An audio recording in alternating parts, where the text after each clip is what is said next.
விழுப்புரத்தில் பள்ளி கழிவுநீர் தொட்டியில் விழுந்து உயிரிழந்த குழந்தையின் பிரேத பரிசோதனை நிறைவு. உடல் பெற்றோர்களிடம் ஒப்படைப்பு.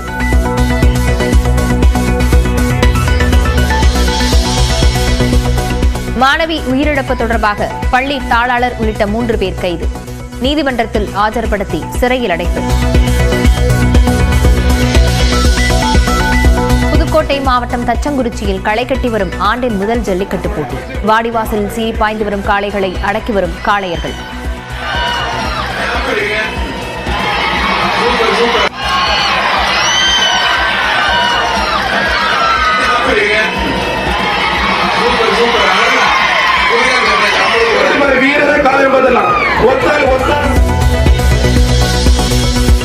தச்சங்குறிச்சி ஜல்லிக்கட்டு மேடையிலிருந்து ஒருவரை இறங்கச் சொன்னதால் வாக்குவாதம். விழா மேடையிலேயே ஒருவரை ஒருவர் தாக்கிக் கொண்டதால் பரபரப்பு.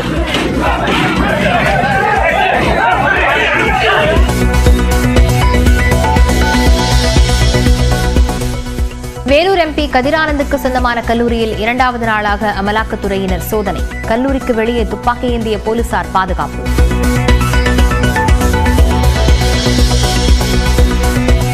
உதகை அருகே முத்தோரை பாலடா கிராமப் பகுதிகளில் உறைபனி.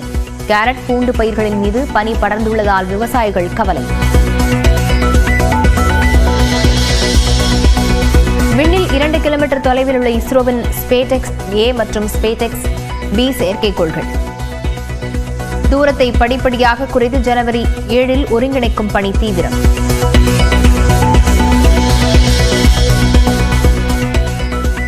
கோவை உப்பிலிபாளையம் மேம்பாலத்தில் LPG கேஸுடன் கவிழ்ந்த கண்டெய்னர் லாரி. ஓட்டுநர் ராதாகிருஷ்ணன் கைது செய்யப்பட்ட நிலையில் 8 பிரிவுகளில் வழக்கு பதிவு.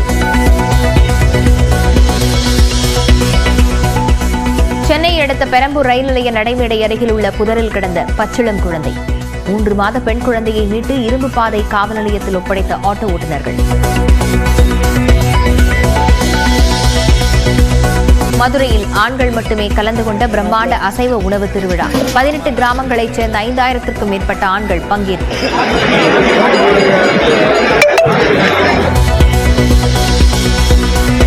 சீனாவில் பரவி வரும் HMPV வைரஸால் அச்சப்பட தேவையில்லை. இந்தியாவில் இதுவரை எந்த பாதிப்பும் உறுதி செய்யப்படவில்லை என மத்திய சுகாதாரத்துறை விளக்கம். ஐபோனில் சிரி மென்பொருள் மூலம் ஓட்டு கேட்டதாக தொடரப்பட்ட வழக்கு. 814 கோடி ரூபாய் இழப்பீடு அளிக்க கலிபோர்னியா நீதிமன்றத்தில் ஆப்பிள் நிறுவனம் ஒப்புதல். சீனாவில் 42 நாட்கள் நடைபெறும் பாம்பு புத்தாண்டு கொண்டாட்டங்களை முன்னிட்டு விளக்கு திருவிழா.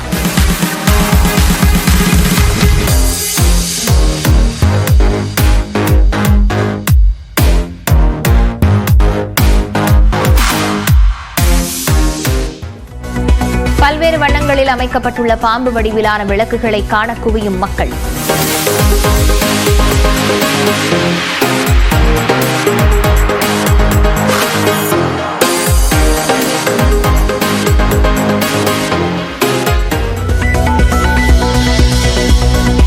சிட்னி டெஸ்டின் முதல் இன்னிங்ஸில் 181 ரன்களுக்கு ஆல் அவுட் ஆன ஆஸ்திரேலிய அணி.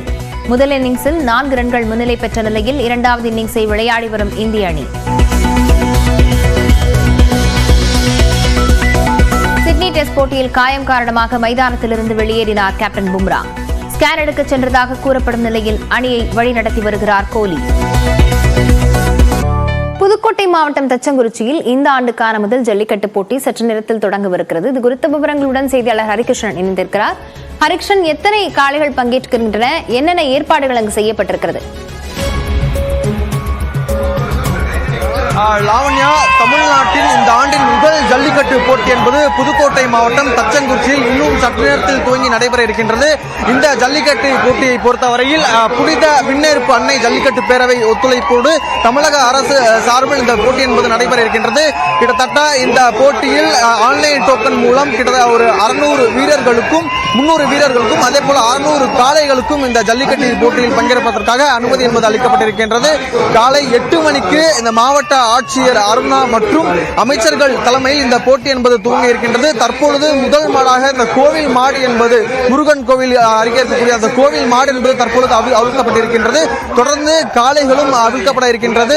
இந்த போட்டியை காண ஏராளமான பொதுமக்கள் இங்கு வருகை தந்த காட்சிகளை நம்மால் பார்க்க முடிகின்றது. காளையர்களின் பாதுகாப்பு நலன் கருதி இந்த வாடிவாசலில் இருபுறமும் தடுப்பு வேலிகள் என்பது 8 அடி உயரத்திற்கு அமைக்கப்பட்டிருக்கின்றது. அதே போல 50க்கும் மேற்பட்ட இடங்களில் சிசிடிவி கேமரா என்பது பொருத்தப்பட்டு முழுவதுமாக காவல் கண்காணிப்பாளர் அவர்கள் கண்காணித்து வருகின்றார்கள். துணை கண்காணிப்பாளர் அப்துல் ரகுமான் தலைமையில் கிட்டத்தட்ட ஒரு 300க்கும் மேற்பட்ட காவல்துறையினர் இந்த பகுதியில் பாதுகாப்பு பணியில் ஈடுபட்டு வருகிறார்கள். இந்த போட்டியில் பங்கேற்று வெற்றி பெறுபவர்களுக்கு முதல் பரிசாக இருசக்கர வாகனம் என்பது வழங்கப்பட இருக்கின்றது. அதே போல சிறப்பாக விளையாடும் வீரர்களுக்கு சிறப்பு பரிசும் வழங்கப்பட இருக்கின்றது. தொடர்ந்து இந்த போட்டியை காண ஏராளமான பொதுமக்கள் இன்று காத்துக்கொண்டிருக்கிறார்கள். அதே போல அந்த வீரர்களுக்கு காயம் ஏற்படும் பட்சத்தில் இங்கு இந்த மருத்துவ குழு என்பது தயாராக இருந்திருக்கின்றது. தொடர்ந்து அதே போல இந்த போட்டியை பொறுத்தவரையில் மொத்தம் 6 சுற்றுகள் என்பது நடைபெறும். ஒவ்வொரு சுற்றிலும் தலா 50 வீரர்கள் இந்த சுற்றில் பங்கேற்பார்கள். அதில் சிறப்பாக விளையாடும் வீரர்கள் இறுதியாக மொத்தம் வீரர்கள் தேர்வு செய்யப்பட்டு அந்த போட்டியில் வெற்றி பெறும் வீரர்களுக்கு முதல் பரிசு 2ஆம் பரிசு என்பது வழங்கப்படும். இன்னும் இந்த போட்டி என்பது சற்று நேரத்தில் துவங்கி இருக்கின்றது. காளையர்களை எதிர்கொள்ள காளைகளும் காளைகளை எதிர்கொள்ள காளையர்களும் இந்த தச்சங்குருச்சி ஜல்லிக்கட்டு போட்டியில் தயாராக இருக்கின்றனர். லாவண்யா, விவரங்களுக்கு நன்றி ஹரிகிருஷ்ணன். சென்னை கண்ணகி நகரில் வசிக்கும் மாணவர்களின் கல்வியை மேம்படுத்த முதல் தலைமுறை அறக்கட்டளையை சேர்ந்தவர்கள் கல்வி ஊக்கத்தூதுவர்களாக களமிறங்கியுள்ளனர். நல்லதொரு மாற்றத்தை கொண்டுவரும் வகையில் அவர்கள் செய்து வரும் நல்ல காரியங்கள் என்னவென்பதை இந்த தொகுப்பில் பார்க்கலாம்.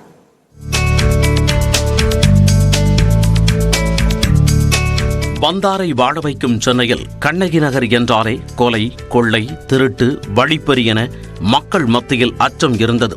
ஆனால் அங்கு வசிப்போருக்கு தற்போது தனித்திறமைகள் ஏராளமாக வளர்ந்து முற்றிலுமாக நிலை மாறி வருகிறது.